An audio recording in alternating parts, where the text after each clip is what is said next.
कधीही न मावळणार असं नेतृत्व विजू शेठ शिंदे पाटील यांना वाढदिवसाच्या हार्दिक शुभेच्छा देतो। आणि आता जिल्हा परिषद पंचायत समितीच्या निवडणुका लागल्या आहे, तर सर्वांच्या वतीने मी असं सांगतो, आम्ही बाबा शेठ काळे आणि विजय शेठ शिंदे या दोन्ही मान्यवरांच्या जे सांगतील त्या उमेदवाराला आम्ही आणि जे उमेदवार देतील त्यांचं आम्ही 100% काम करण्याचं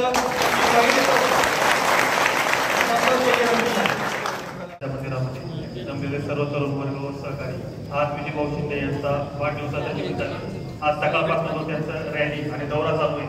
आज ही रॅली किंवा दौरा नसून एक प्रकारचं विजयी सभा प्रकारे सर्व आम्ही करत आहे।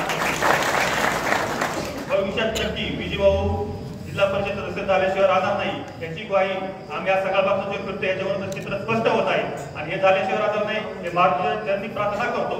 आणि जसे सरपंच बोलले त्याप्रमाणे बाबा शेठ काळे आमदार असतील किंवा विजू भाऊ असतील यांच्या मार्गदर्शनाखाली जो उमेदवार ते ठरवतील त्याला संपूर्णपणे आमचा पाठिंबा राहील अशी मारुतीरायाच्या मंदिरामध्ये आपण सर्वजण बसलो। आपली बरीचशी लोक माझ्या मते आमदारकीच्या इलेक्शन टाइमला नव्हती, तरुण वर्ग नव्हता, पण ज्येष्ठ सगळे होते। त्यावेळेस मारुतीरायाच्या मंदिरामध्ये सर्वांनी शपथ घेतली होती, सर्व पक्षीय आघाडीतून जो उमेदवार देईल त्याचं आपण सर्वांनी निष्ठेने काम करायचं। त्याच्यामध्ये मी राष्ट्रवादी काँग्रेसचा अध्यक्ष या नात्याने इथे आलो होतो, सोमनाथभाऊ होते, विजूभाऊ होते, आपण सर्वजण असताना आम्ही एक शपथ म्हणजे सगळे उमेदवार जे इच्छुक होते सर्वांनी शपथ घेतली होती की जो सर्वपक्षीय उमेदवार देईल त्याचं आम्ही काम करू। आता पण आम्ही एकच सांगतो, सर्वपक्षीय आघाडीचे नेते जे जो शब्द देतील, ज्या उमेदवाराच्या डोक्यावर त्या अक्षर टाकतील त्या उमेदवाराच्या मागे आम्ही ठामपणे राहू। पक्ष आघाडी याचा विचार न करता सर्वपक्षीय आघाडीतून जो उमेदवार निवडून येईल किंवा जो उमेदवाराचा विजूभाऊ असतील, खासदार साहेब असतील किंवा आमदार साहेब असतील, ज्या उमेदवाराच्या डोक्यावर त्या अक्षर टाकतील त्याचं आम्ही निष्ठेने काम करू आणि तो उमेदवार निवडून आणू एवढी मी ग्वाही देतो।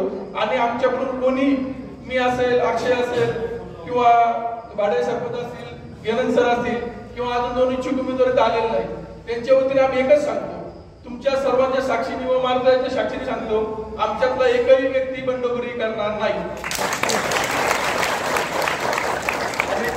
तुम्ही सर्व ज्या व्यक्तीला संधी द्याल त्याचं आम्ही काम करू एवढं बोलतो। आणि माणसाला एकच सांगतो, सर्वांना चांगली सुबत्ती देऊ।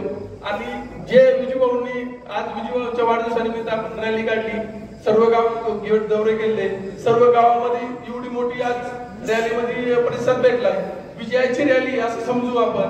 आणि विजूभाऊ तुम्ही आज जिल्हा परिषद सदस्य झालात, आजच असं डिक्लेअर करू। आणि तुमच्या वाढदिवसानिमित्त आम्ही एवढे मोठे शुभेच्छा देण्यासाठी एवढे मोठे नाहीये, पण आम्ही तुमच्या विजयामध्ये थोडासा तरी खालीचा वाटा उचलू आणि भाऊला वाढ। आणि बरकळगावचं ग्रामदैवत आणि खेड तालुक्याला माहीत असलेलं असं आमचं ग्रामदैवत मारुतीरायाच्या मंदिरामध्ये आपण सर्व जमलेलो आहोत।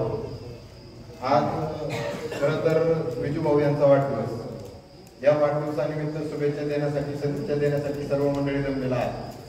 मधीच आता निवडणुकीचा विषय निघाला, पण माझ्या सहकार्याने जसा शब्द दिला तसं मीही त्या गोष्टीशी सहमत आहे।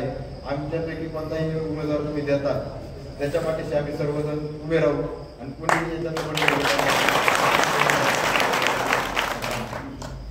आम्ही जवळजवळ 8 ते 9 जण उत्सुक आहेत।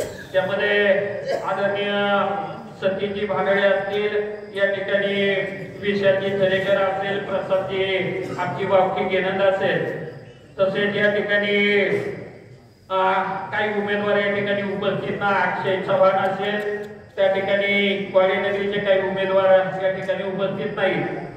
परंतु निश्चितपणानं या ठिकाणी आमच्या सर्व सहकारी मित्रांनी जे काही या ठिकाणी प्रतिपादन केले तेच मी या ठिकाणी भाऊ तुम्हाला शब्द देतो की आता कसं या ठिकाणी भाऊ सांगतील आणि आमदार सांगतील तसं निश्चितपणानं या ठिकाणी तुम्ही सर्वांनी जर उमेदवाराला त्या ठिकाणी नाव सांगताल त्या उमेदवाराचं आम्ही सर्वजण अत्यंत प्रामाणिकपणाने काम करू आणि पंचायत समिती आणि जिल्हा परिषद हे दोन्ही उमेदवार कशा पद्धतीने आपले निवडून येतील यासाठी आम्ही सर्वजण उत्सुक आणि निश्चितपणाने ही दोन्ही पंचायत समितीचा सदस्य असेल आणि जिल्हा परिषदेचा सदस्य असेल